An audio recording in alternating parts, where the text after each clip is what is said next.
right. So we are still comparing man's thinking of the world in the Middle Ages to the Renaissance and seeing how the Renaissance was a true change from the way that man thought about the world during the Middle Ages.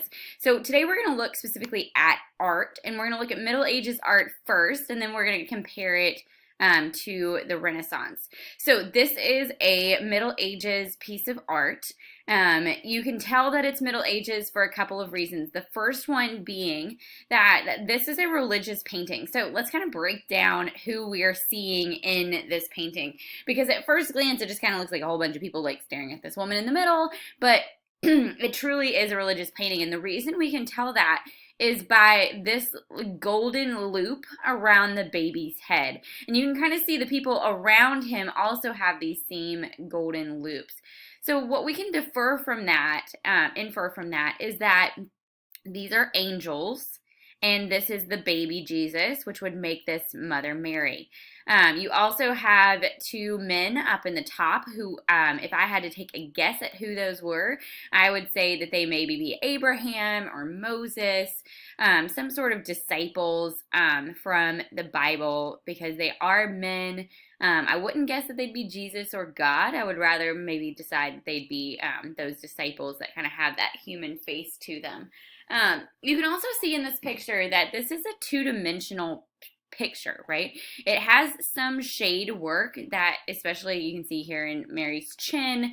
It has some three-dimensional elements to it, but it's not the same as this three-dimensional image here. This has more perspective. You can see the foreground. It also is very dull in the colors. It uses only about 4 colors here, right? A blue, red, gold, or a beige, and maybe some browns, right? Those are the only really the 4. We see some green down here, but that's the only green in the whole picture, really. They're using a very simplistic color scheme. The colors that they're using are rather dull. They're not bright. They're not exciting. You see all of the people looking pretty much at baby Jesus, which would indicate this focus on religion as well. So this is an art piece from the Middle Ages. It is a continuation of what was done during the Byzantine era. This is called like iconic art because they're creating art based on religious icons being religious figures like the Mother Mary and baby Jesus.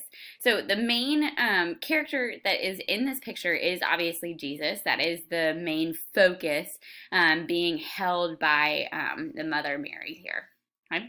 So let's take a look at the Renaissance art. It's quite a distinction and change here from the Middle Ages. It is much more colorful. You can see the perspective. And when I say perspective, what I mean here is that if you kind of start back in the foreground or the background of the painting, you see that there is a shoreline and it gradually gets bigger, kind of indicating that you're getting closer to the actual person that is doing the painting.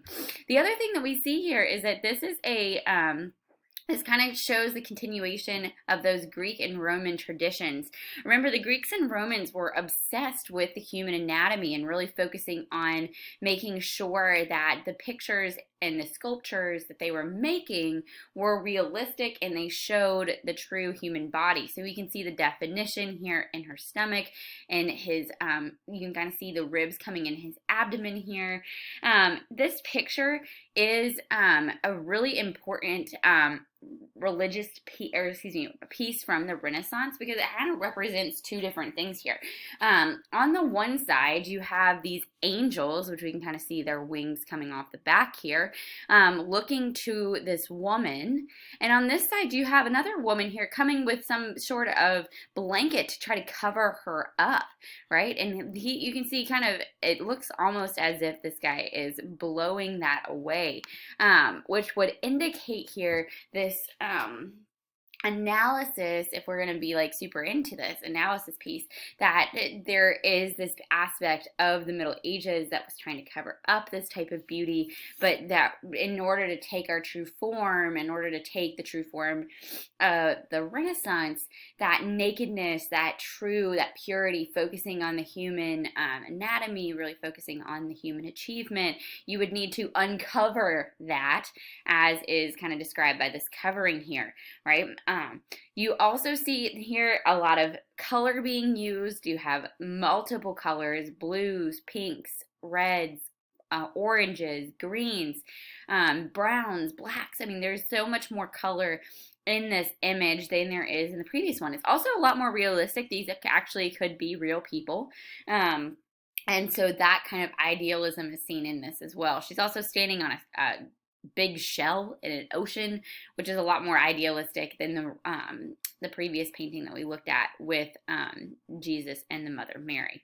Okay, so the main person in this picture is the woman. Okay, and so she is kind of being torn between becoming her true God-like self, again focusing on that, how man is kind of becoming more like God-like, or being covered up and trying to abstain from those types of ideals. So the Middle Ages and the Renaissance is a very important time period, specifically for this transition from this kind of dull image to this brighter one. Okay, so when we start looking at the differences between the two paintings, there's quite a few that we have. The color scheme is definitely one of those. The characters, definitely. And then the idea here that Mother Mary is super clothed and she is not. That focus on human achievement versus religious ideologies is definitely seen in these two paintings. Okay, so that is looking at art. And the last thing we're going to look at tomorrow is science. So we're going to start to look a little bit more at how man viewed science and medicine, and started to think a little bit more about learning and how that was done.